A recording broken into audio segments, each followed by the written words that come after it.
हरे कृष्णा। राधे आरती। राधे। हरे राधे राधे कृष्ण आरती जी। जी। जी भैया, बताइए। मेरे को ना ऐसे लग रहा है कि मेरे सामने कान्हा जी बैठे हैं और मेरे से बात कर रहे हैं। कान्हा जी हमेशा आपके साथ ही हैं,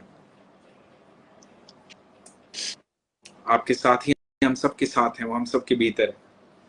मैंने आपसे बहुत बातें शेयर करनी थी, पर अभी सभी लाइव हैं तो सबको चांस चाहिए ना, मैं इसीलिए मेरे मेरे को मेरी मम्मा ने कनाडा से आपका शेयर किया फेसबुक का। मैं कान्हा जी को पता नहीं 7-8 साल से, कब से मुझे नहीं पता। मैंने लड्डू गोपाल जी घर मैं नहीं लाई, वो खुद आए। जन्माष्टमी थी हमारे, जन्माष्टमी मनाते नहीं है क्योंकि डेथ हुई हमारे परिवार में, तो हम दोषी जाती है। तो सुबह से मन में आ रहा है कि मुझे आना है, मुझे आना है, मुझे आना है। तो मैंने पंडित जी से पूछा, शाम होगी यही विचार आते हुए। तो मैंने पंडित जी से मंदिर में पूछा कि हम तो व्रत भी नहीं करते हैं, तो ऐसे मेरे मन में अनुभव, तो कहते और क्या चाहिए आपको। वो खुद आना चाह रहे हैं आपके घर में। तो तब मैं टीचिंग जॉब में थी। तो मैंने कहा मैं तो उतनी इनकी भक्ति नहीं कर पाऊंगी जितना करना होता है, तो मेरे को तो बड़ी जल्दी जल्दी हर चीज में लगी रहती है। पंडित जी हंसते हुए कहते वो सब अपने आप करवा लेते हैं, आप उस चीज की चिंता ना करो। चलो, मेरा भतीजा आया हुआ था तो हम ना मार्केट में गए फटाफट। जिन्होंने आना था वो हमारे साथ आ गए। और मैं ना मंदिर में, पंडित जी कहते हैं मंदिर में रख जाना, कीर्तन वगैरह होगा और 12 बजे के बाद इनका जन्म होता है ना, तब आप ले जाना। मैंने कहा पंडित जी मैं तो सुबह स्कूल जाना है, मैं इतनी लेट तक नहीं जाग सकती हूँ। तो मेरे भैया भाभी आ गए शाम को। तो मैंने कहा, मेरी भाभी का नाम पूजा रखा हुआ है, मैंने कहा पूजा तुम ले आओगे। तो कहती हाँ दीदी हम ले आएंगे। तो आप मानोगे नहीं, वो बिल्कुल मेरा बेटे बन के उनकी झोली में आधी रात को 12 बजे के बाद मेरे घर में उन्होंने एंटर किया। तो पीछे मेरे ऐसी मेरी सिचुएशन आई, किसी ने मेरी प्रॉपर्टी पे ना कब्जा कर लिया था। मैं इतनी हार गई थी, मैं आपको बता नहीं सकती। तो मैंने ना इनको 2 थप्पड़ लगाए। मैंने कहा आप अपनी माँ को इतना परेशान करते हो, आप कुछ नहीं कर सकते। आप मानोगे नहीं, हफ्ते में हफ्ते में उन्होंने मेरा सारा काम करवा दिया और मुझे मैसेज भेजा कि जो आपके पास काम करवाने आ रहा है वो नहीं है, वो मैं हूँ।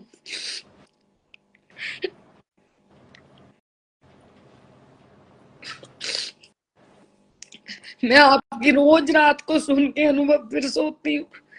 और मैंने सबके साथ जब बात करती हूँ तो यही बातें करती हूँ अब। और मेरा दिल करता है कि मैं बस उनमें लगी रहूं, सब छोड़ छाड़ दो।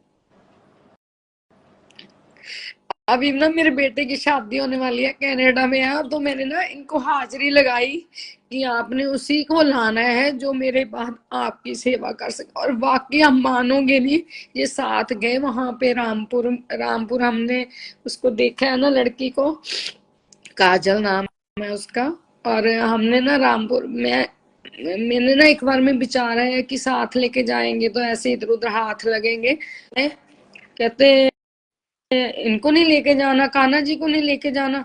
मैंने कहा सब मना कर रहे हैं। कहते चल चल लेके जा, ये हरिद्वार नहा के आएंगे।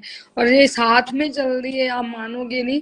और वहां सब उनको लेके घूम रहे हैं घर में सब। इन्होंने पूरी, मतलब अब मैंने इनको ये कहा है कि अब अपनी राधा रानी खुद ढूंढ के लाना है, उसको भी शादी करके ला रही हूँ, आप भी साथ में ही अपनी ढूंढ के लाना अब राधा रानी। तो मैं, मतलब मैं आपको बता नहीं सकती हूँ, बस कुछ नहीं कह सकती मैं। और आपसे मेरी ना अभी इतनी ऐसे हो रहा था कि अभी आप में मेरे को समझ नहीं आ रही थी कैसे, मैंने ट्राई करी जा रही थी आईफोन पे कि कैसे रिक्वेस्ट भेजते हैं। अब मेरा इतना मन था ना, बहुत ज्यादा। आप कहाँ से बोल रहे हैं आरती जी? मैं लुधियाना पंजाब से बोल रही हूँ। और अभी मैंने ना टीचिंग जॉब छोड़ के, वो भी इनकी प्लानिंग होगी कोई, आई डोंट नो, कि मैंने कनाडा ही जाना था। जब कोरोना आया तो मैंने अपने स्कूल में रिजाइन दे दिया। 22 ईयर मैंने टीचिंग की है। तो मैंने रिजाइन दे दिया, तो मैंने कहा कि मुझे जाना है। तो मार्च में लॉकडाउन लग गया था, 3 मंथ्स बिफोर देते हैं रिजाइन। तो कोई रीजन नहीं था रिजाइन का, सिर्फ जाने का, छुट्टी वगैरह मिलती नहीं है प्राइवेट स्कूल्स में। तो मैंने कहा कि फिर लॉकडाउन हो गया, स्कूल वालों को पूछा, वो कहते हैं नहीं अब नहीं आप ज्वाइन कर सकते। मैं इट्स ओके। तो ये मैं पार्ट टाइम बुटीक का करती थी। तो अब मैंने इनको बोल दिया कि बेटे को तो मैंने कनाडा भेज दिया, अब ये तुम्हारा काम, अब तुम संभालो, मैं जैसे जैसे तुम चलाओगे मैं चलती जाऊंगी, अब तुम देखना इसको कैसे हैंडल करना है, ये तुम्हारा काम है। उसको वहां सेट कर दिया, अब तुम ये संभालो, अब जो होगा इनका होगा ये सारा। तो मतलब मैं लुधियाना पंजाब से आप बोल पर रही हूँ। बहुत कृपा है, ठाकुर जी की बहुत प्यार करते हैं आपको, और आप अरे बेटा मानते हैं, माँ ही मानते हैं आपको, तभी। मैं सपने से एक सपना बताती हूँ। मैं सोचा था किसी को नहीं बताऊंगी, पर मैंने अपनी मम्मी को बताया क्योंकि उन्होंने आपसे मुझे मिलवाया। मैं रोज अब सुनती हूँ उनको। अभी भी मम्मी का बीच में फोन आ गया कनाडा से। मैंने कहा मम्मा अनुज शर्मा जी के साथ लाइव में हूँ, आप अभी रखो, मैं बाद में आपसे बात करूंगी। मम्मा ने तभी फोन काट दिया, कहते ठीक है ठीक है। तो मैं ऐसे ना बहुत जमीन खोद रहे हैं ना, तो ऐसे जमीन खोदते हुए ना एक बड़ा सा घड़ा दिखाई देता है पीतल का। और मैं जोर जोर से दूर से शोर मचा रही हूँ कि ये खजाना मेरा है, ये खजाना मेरा है, इसको कोई नहीं हाथ लगाएगा, जो होगा इसमें वो सिर्फ मेरा होगा।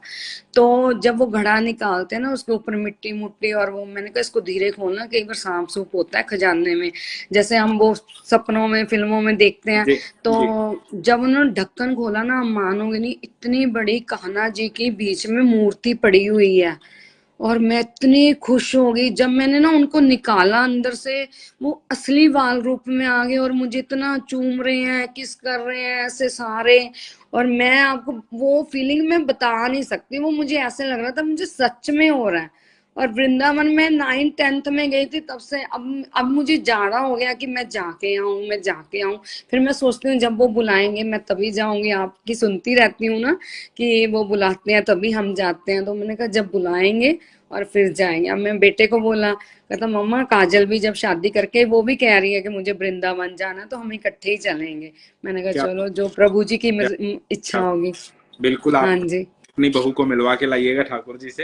हाँ और जी, हाँ जी, बहुत बहुत कृपा है आप पर, और ठाकुर जी आपको सही, आपने सही कहा था कि ये खजाना मेरा है, और दुनिया बिल्कुल में उससे बड़ा कोई खजाना नहीं है। जिसके सही। पास कृष्ण है उसके पास सब कुछ है। आप मानोगे नहीं, मैं ना अब मेरे को किसी पे मतलब है ही नहीं है, मुझे कोई मतलब ही नहीं है। मैं जहां बैठती हूँ बस इनकी बातें करने लग जाती हूँ, जहां बैठती हूँ इनकी बातें करने लग जाती हूँ बस। क्या बात है, क्या बात है, आप पे अद्भुत कृपा है। उम्र के इस पड़ाव में आप पे कृपा आई है उनकी, इतना ठाकुर जी इतना प्यार आपको दे रहे हैं।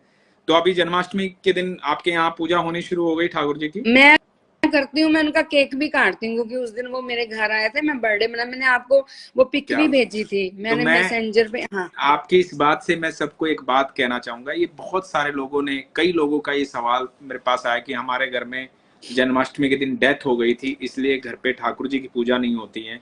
तो ऐसे बहुत सवाल, तो आपने जो बात उठाई उस पर मैं एक बात कहना चाहूंगा। उन सब लोगों के लिए जवाब है। देखिए, शरीर जो है ना, एक दिन जाना ही जाना है, उसमें कोई रोक टोक है ही नहीं। यात्रा एक दिन समाप्त होनी ही होनी है, हर एक की होनी है। ठीक है। तो और हम लोग बांध लेते हैं दिन को कि जन्माष्टमी हम इसलिए नहीं मनाएंगे क्योंकि जन्माष्टमी के दिन वो हमारा बंदा चला गया। कहाँ गया, इस पर विचार करो। हाँ जी, जन्माष्टमी के दिन कहाँ गया? ठाकुर जी का दिन है, ठाकुर जी के पास चला गया। हाँ जी, ये अद्भुत बात क्या होगी? तुम्हें तो आज से इसी पल से ठाकुर जी की पूजा शुरू कर देनी चाहिए। हाँ जी। वो तभी तो आगे, वो ठीक है। तभी वापस आ गए ना दूसरी उसी बात, दिन।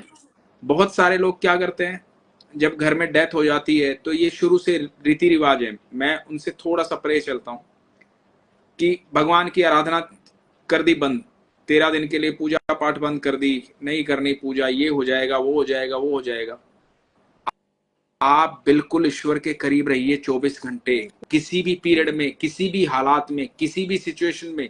चाहे आप कहीं पे भी हो, दुख में सुख में, हर जगह, आप दुनिया में कहीं भी हो, मैं कहता हूं आप कहीं भी हो, आप सिर्फ ईश्वर को याद कीजिए। ईश्वर वो शक्ति है, आपको उसकी अनुभूति, जब आप उनको याद करेंगे ना, आप उनका नाम लेंगे, उनका नाम जपेंगे, वो अनुभूति, जो आपकी ऊर्जा जो आपकी बदलेगी ना, वो आपको तब महसूस होगी, तब आपको समझ में आएगा कि ये कौन है, बिल्कुल ये बिल्कुल। क्यों है, और किस लिए है। आप कह रहे हो ना कि वो हर एक के भीतर बैठा है। बिल्कुल आप एक बार याद करो, वो दुश्मन के मन में बैठ के भी आपका काम करवा देगा, क्योंकि वो बिल्कुल सबके बिल्कुल भीतर है। बिल्कुल तो आपका बिल्कुल सही। विश्वास जो है ना, विश्वास आपको कभी तोड़ना ही नहीं चाहिए, चाहे दिन कोई आए। दुनिया में आना जाना हमेशा लगा रहेगा, हम भी एक दिन जाएंगे, हम भी कभी गए होंगे, फिर आए हैं, फिर जाएंगे, बिल्कुल है ना। ये प्रोसेस तो चलता रहेगा, लेकिन इस प्रोसेस के उस पे हमें बहाने बना करके, हमें मन में ये सोच करके, कोई दिन अशुभ नहीं होता। यदि अशुभ होता ना दिन, तो उस दिन सूरज नहीं दिखता। बिल्कुल सूरज जो रोज अपने नियम से आता है, चंद्रमा रोज अपने नियम से, हिंदुस्तान में फिर अमेरिका में, पूरी पृथ्वी पे प्रकाश होता है, पूरी पृथ्वी पे अंधेरा होता है। ये सब कुछ अपने नियम से, कोई अपनी सीमा नहीं तोड़ रहा, प्रकृति अपनी सीमा नहीं तोड़ रही। तो आप ये सिर्फ ये सोचिए कि ईश्वर ने सब कुछ आपके लिए बनाया, और ईश्वर बेहद प्यार करता है, हर दिन उसका, और हर दिन अच्छा है। तो ये आपने बिल्कुल बहुत बिल्कुल। बहुत बड़ा संदेश दिया है लोगों को, और थैंक यू सो मच। आपके नहीं इस नहीं बात से भैया, बहुत लोग। थैंक यू तो आपका है, बहुत बहुत। कान्हा जी का है। आप कान्हा जी, बस मेरे को ये पता है, आप नहीं बोल रहे, कान्हा जी बोल रहे हैं, बस आप कान्हा जी से बात कर रही हूँ मैं। ये बस ये ईश्वर की कृपा है, और बस आप पर हमेशा ऐसे ही बनी रहे, बस। हम सब पे बनी थैंक यू। रहे। ठीक है, थैंक यू। ख्याल रखिए। हरे कृष्ण। राधे बड़ा राधे अच्छा भैया। लगा बात करके। हरे कृष्ण, मेरे राधे को भी राधे। भैया बहुत अच्छा लगा, फर्स्ट टाइम आपसे बात की। बस ऐसे ही, बस जब दिक्कत हो तो मुझे लगे कि मैं अपने कान्हा से बात कर रही हूँ, बस जब भी बात हो। ठीक है, राधे। हरे कृष्ण, राधे हरे राधे। कृष्ण, राधे राधे।